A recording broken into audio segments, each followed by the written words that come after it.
বৃষ্টির ফোঁটা রাজের ছেঁড়া জুতোর ভেতর ঢুকছিল। কলেজের গেটের বাইরে এসে দাঁড়িয়েছিল, হাতে প্লাস্টিকের ব্যাগ, যাতে তার বইগুলো ভিজছিল। সামনে দিয়ে যাওয়া মার্সিডিজ ইচ্ছা করেই তেজ গতিতে এসে তাকে কাদা দিয়ে স্নান করিয়ে দিল।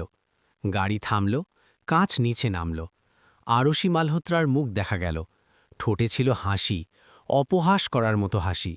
ও সরি, দেখিনি তুমি ওখানে দাঁড়িয়ে আছো। এমনিতেও তোমার জামাকাপড় তো আগে থেকেই নোংরা ছিল, এখন আর কি ফারাক পড়বে। তার বান্ধবীরা গাড়িতে বসে হাসছিল।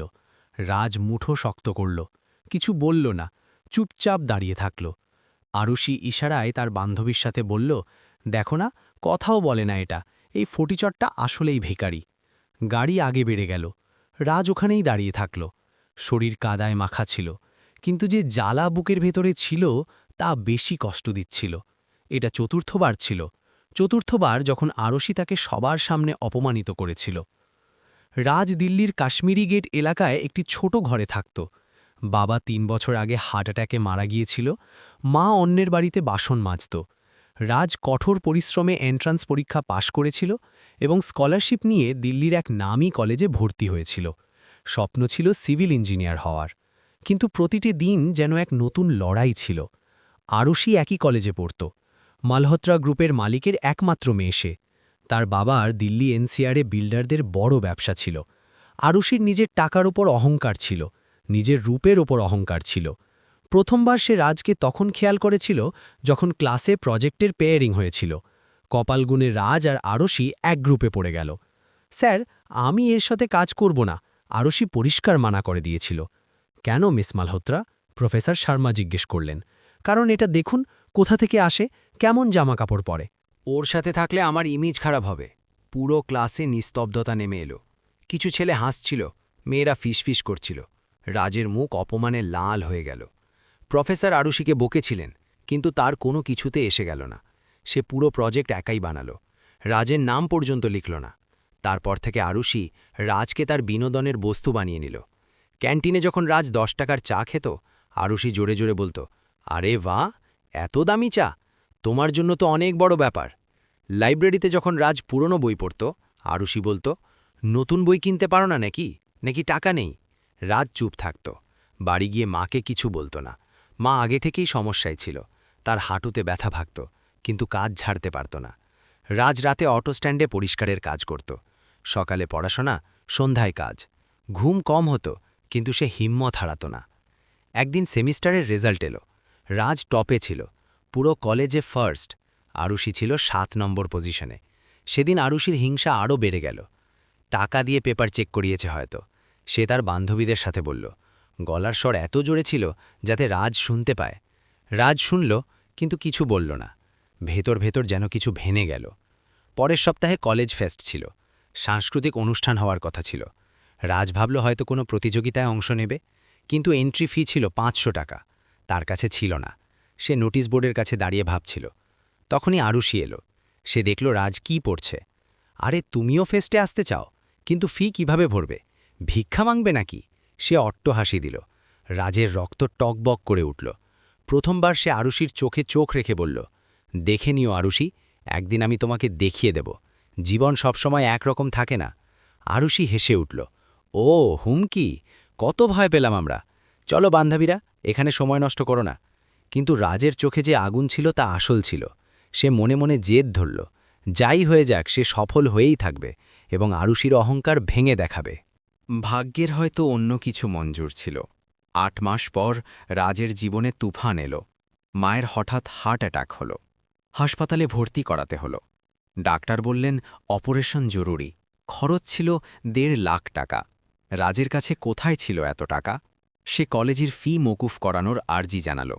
প্রিন্সিপাল মানা করে দিলেন, নিয়ম আছে রাজ, আমরা কিছু করতে পারি না। রাজ তার স্কলারশিপের টাকা বের করল। রাতে দ্বিগুণ পরিশ্রম করতে শুরু করল। 2টো অটো স্ট্যান্ড পরিষ্কার করত। কিন্তু টাকা জমছিল না। মায়ের কষ্ট বেড়েই চলছিল। সেই সময় মালহোত্রা গ্রুপ কলেজে একটি স্কলারশিপ প্রোগ্রাম শুরু করল, গরিব কিন্তু মেধাবী ছাত্রদের জন্য। রাজ শুনল এবং ভাবল হয়তো এটাই সুযোগ। সে অ্যাপ্লাই করল। ইন্টারভিউয়ের ডাক এলো। জায়গা ছিল মালহোত্রা গ্রুপের অফিস। রাজ পৌঁছল। পুরনো জামাকাপড় ধুয়ে পড়েছিল, জুতো পালিশ করেছিল। ইন্টারভিউ প্যানেলে ৩ জন লোক বসেছিলেন এবং তাদের সাথে বসেছিল আরুষি। এটা তার বাবার প্রোগ্রাম ছিল এবং সে নিজেই দেখতে চেয়েছিল যে কাকে স্কলারশিপ দেওয়া হচ্ছে। রাজকে দেখেই আরুষির চোখে এক চমক এলো। শিকার সামনে ছিল। নাম? একজন প্যানেল মেম্বার জিজ্ঞেস করলেন। রাজকুমার। তোমার স্কলারশিপ কেন প্রয়োজন? রাজ তার পুরো কাহিনী জানালো। মায়ের অসুস্থতা, টাকার অভাব, পড়াশুনো চালিয়ে যাওয়ার ইচ্ছা। আরুষি মাঝখানে বলে উঠল, কিন্তু তোমার মার্কস তো ভালো, কোনো টিউশনই পড়াও না কেন? নাকি পড়াশুনো ছেড়ে ফুল টাইম কাজ কেন করো না? রাজ তার দিকে তাকালো। চোখে রাগ ছিল। কারণ আমি পড়তে চাই, কিছু হতে চাই।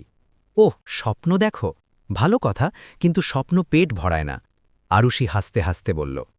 প্যানেলের লোকেরা রাজকে আরও কিছু প্রশ্ন জিজ্ঞেস করলেন। রাজ প্রতিটি উত্তর দিল। আশা ছিল যে হয়তো স্কলারশিপ পেয়ে যাবে। ইন্টারভিউ শেষ হল। রাজ বাইরে বেরোল। ২ ঘন্টা পর রেজাল্ট আসার কথা ছিল। সে ওখানেই বসে অপেক্ষা করতে লাগল। সন্ধ্যায় ফলাফল ঘোষণা হল। ৫ জন বাচ্চা স্কলারশিপ পেল। রাজের নাম ছিল না। সে বুঝতে পারল না। তার মার্কস সবচেয়ে বেশি ছিল, প্রয়োজনও সবচেয়ে বেশি ছিল।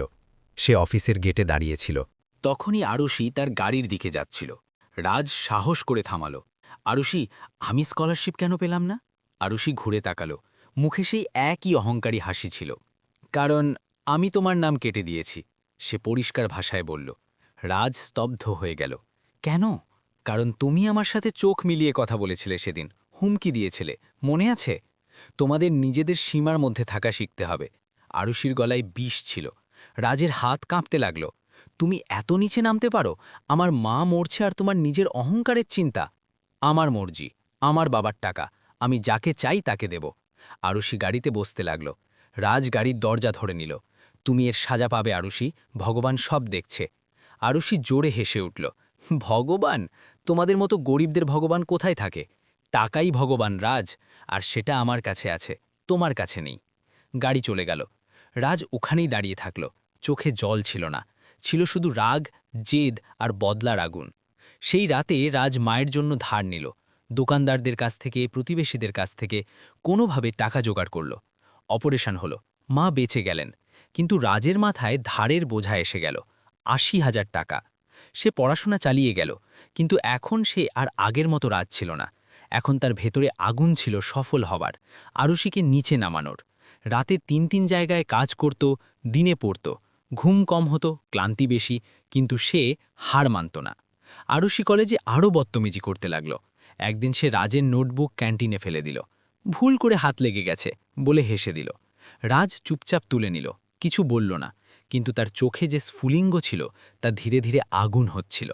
সেমিস্টার শেষ হলো, ফাইনাল ইয়ার শুরু হলো। রাজ ক্যাম্পাস প্লেসমেন্টে অংশ নিল। এক বড় কনস্ট্রাকশন কোম্পানি এসেছিল। রাজের ইন্টারভিউ দুর্দান্ত হলো। সে চাকরি পেয়ে গেল। প্যাকেজ ছিল বার্ষিক ৬ লাখ টাকা। আরুষিকেও একই কোম্পানি সিলেক্ট করল, কিন্তু তার জন্য এই চাকরির রসিকতা ছিল। তাকে তো বাবার বিজনেসে যেতে হতো। ভাগ্যের খেলা এবার পাল্টাতে চলেছিল।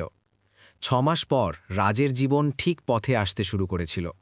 চাকরি ভালো চলছিল, ধার শোধ করা শুরু করেছিল। মায়ের শরীরও এখন ঠিক ছিল।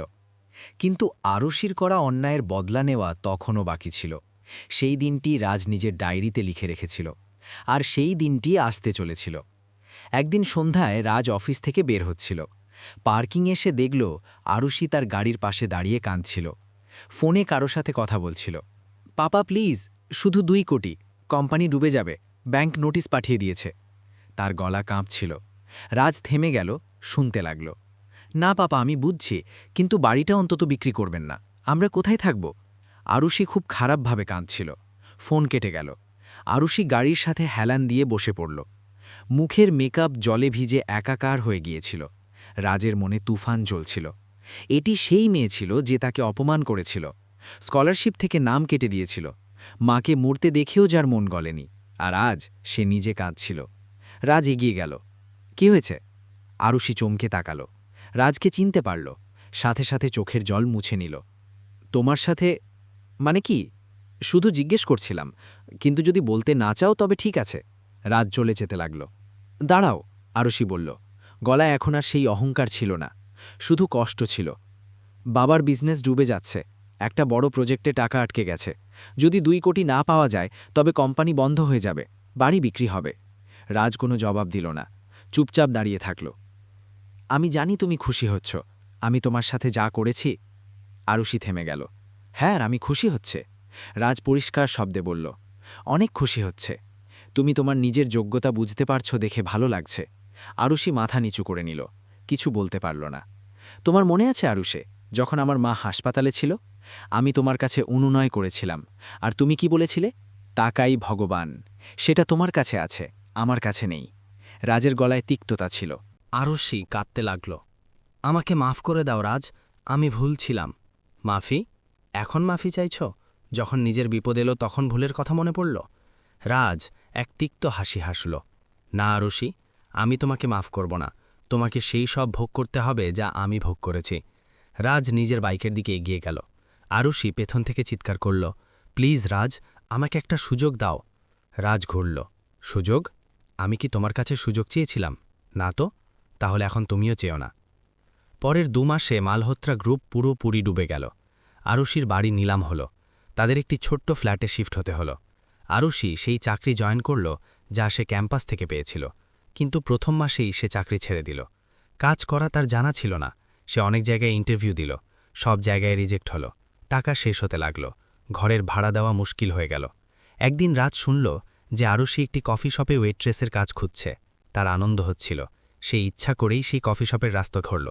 দেখল আরুষি কাউন্টারে দাঁড়িয়ে আছে, সস্তা শাড়ি পরেছিল, চোখে মুখে ক্লান্তি ছিল। রাজ ভেতরে গেল, দামি স্যুট পরেছিল, হাতে ল্যাপটপ ব্যাগ ছিল। আরুষি দেখল, নজর নিচু করে নিল। একটা কফি। রাজ অর্ডার দিল। আরুষি কাঁপতে কাঁপতে কফি বানালো, টেবিলে রাখল। Thank you. রাজ নোট বের করে দিল, বাকিটা রেখে দাও, টিপস। আরুষির চোখ ভরে এলো। রাজ, প্লিজ। প্লিজ কি? আমি তো শুধু কফি খাচ্ছি। তোমার আমার টিপস নিতে সমস্যা আছে নাকি এই কাজ তোমার যোগ্যতার নিচে? রাজ সেই শব্দগুলো ব্যবহার করল যা কখনো আরুষি তাকে বলেছিল। আরুষি ওখানেই দাঁড়িয়ে কাঁদছিল। রাজ কফি খেল, টাকা রাখল এবং বাইরে বেরিয়ে গেল। সেই রাতে রাজ বাড়ি পৌঁছাল। মা রান্না করছিলেন। কি হয়েছে বাবা, মুখ ভার কেন? কিছু না মা, রাজ মিথ্যে বলল। কিন্তু ভেতরে ভেতর সে নিজেকেই প্রশ্ন করছিল। সে আরুষিকে ভেঙে দিয়েছিল, তার বদলা পুরো হয়ে গিয়েছিল। কিন্তু মনে সুখ কেন আসছিল না? রাতে তার ঘুম এলো না। বারবার আরুষির কান্নামাখা মুখ মনে পড়ছিল। সে মনকে বোঝাল, সে আমার সাথে খারাপ করেছিল, আমি শুধু বদলা নিয়েছি। কিন্তু মন বলছিল, বদলা নিয়ে তুই কি ওর মতোই হয়ে গেলি না? রাজ এপাশ ওপাশ করতে লাগল। সকাল হলো, সে অফিসে গেল, কিন্তু মন ভার হয়েছিল। আরুষিকে ভেঙে সে নিজের ভেতরের মনুষ্যত্বকেও ভেঙে ফেলেছিল। সন্ধ্যায় সে সিদ্ধান্ত নিল, এবার যথেষ্ট হয়েছে, বদলা নেওয়া শেষ, এবার আগে বাড়তে হবে। কিন্তু আরুষির কপালে হয়তো আরও নিচে নামা বাকি ছিল, আর রাজ সেটা শুধু দেখতে থাকল। 3 মাস পর রাজ জানতে পারল যে আরুষিকে কফি শপ থেকেও বের করে দেওয়া হয়েছে। তার বাবা অসুস্থ হয়ে পড়েছিলেন। রাজ নিজের কোম্পানিতে তার জন্য একটি ছোট চাকরির ব্যবস্থা করে দিল। এটা সাহায্য ছিল না, ছিল শুধু মনুষ্যত্ব। কারণ রাজ নিজে দারিদ্র্য দেখেছিল, খিদে দেখেছিল। সে জানত যখন পকেটে টাকা থাকে না তখন মানুষ কতটা ভেঙে যায়। বদলা নেওয়া হয়ে গিয়েছিল, কিন্তু কাউকে মরতে দেখতে পারত না। আসলে সে আরুষি ছিল না, কিন্তু রাজ আরুষির সাথে কখনো কোনো সম্পর্ক রাখেনি। ধনী আর গরিবের মধ্যে আজকেও একটা পার্থক্য আছে। গরিব মানুষের দুঃখ বোঝে, মানুষের কষ্ট বোঝে, কিন্তু ধনী মানুষ নিজের অহংকারে সবসময় এতটাই মত্ত থাকে যে সে কারো দুঃখ কষ্ট বুঝতে পারে না। আপনাদের রাজের বদলা নেওয়ার পদ্ধতি সঠিক মনে হয়েছে নাকি ভুল, কমেন্ট করে অবশ্যই জানাবেন।